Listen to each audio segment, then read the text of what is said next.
বাবা সামান্য চাকরি করে বাবা, বাবা মা স্ত্রী সন্তান নিয়ে খুব কষ্ট করে তারা বাবা। বাবা আমি তোমাদের কাছে সবিনয় হাত তুলে অনুরোধ করব বাবা, তোমরা আমার ছেলের মতো সকল আনসারের মা হয়ে তোমাদের মা হিসেবে তোমাদের কাছে অনুরোধ করব, উপদেষ্টা কমিটিতে বাবা তোমরা একটু বিবেক বিবেচনা করে বাবা তাদেরকে ক্ষমাশীল দৃষ্টিতে দেখে আল্লাহর হস্তে মাফ করে দিয়ে ছোট ভাই হিসেবে তাদের রিজিকের ফয়সালা তোমাদের মাধ্যমে আমরা আল্লাহর কাছে চাই বাবা। তোমাদের জন্য আমি 5 ওয়াক্ত নামাজ পড়ে কোরআন তেলাওয়াত করে দোয়া করব বাবা। এবং উপদেষ্টা যিনি আছে আবার ওই যে বাংলাদেশ সরকারের দায়িত্বে ডক্টর ইউনূস সাহেব, তার কাছে আমি সবিনয় অনুরোধ করব যে আপনার পরিবারের ছেলে যদি এরকম ভুল করতো তাহলে কি আপনি পারতেন তাদেরকে জেলে দিতে? তাই আমার ছেলেরা যেহেতু ভুল করেছে, আনসার সদস্য ভুল করেছে, তারা কিন্তু তাদের ন্যায্য দাবি নিয়ে আদায়ের জন্য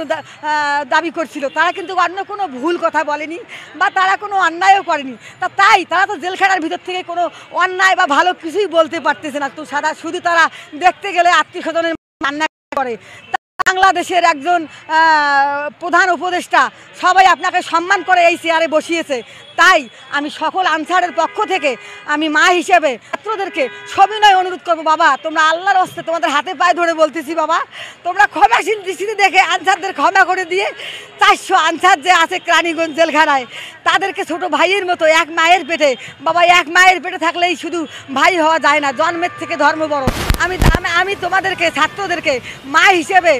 ছেলে হিসেবে আমি দাবি করব বাবা, তোমরা ক্ষমাশীল দৃষ্টিতে দেখে আনসারদেরকে তোমরা মুক্তি দাও, মায়ের সন্তান মায়ের বুকে ফিরিয়ে দাও বাবা, তাদের চাকরিটা যেন বহাল থাকে বাবা, সামান্য চাকরি করে বাবা, বাবা মা স্ত্রী সন্তান নিয়ে খুব কষ্ট করে তারা বাবা,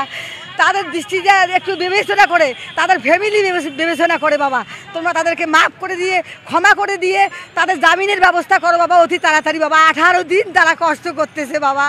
তোমরা তাদেরকে ক্ষমা করে দাও, মাফ করে দাও। আমি মা হয়ে তোমাদের হাতে পায়ে ধরে অনুরোধ করতেছি বাবা, তোমরা তাদেরকে ক্ষমা করে মাফ করে দিয়ে তোমরা তাদের জামিনের ব্যবস্থা করো, চাকরিটা যেন বহাল থাকে বাবা।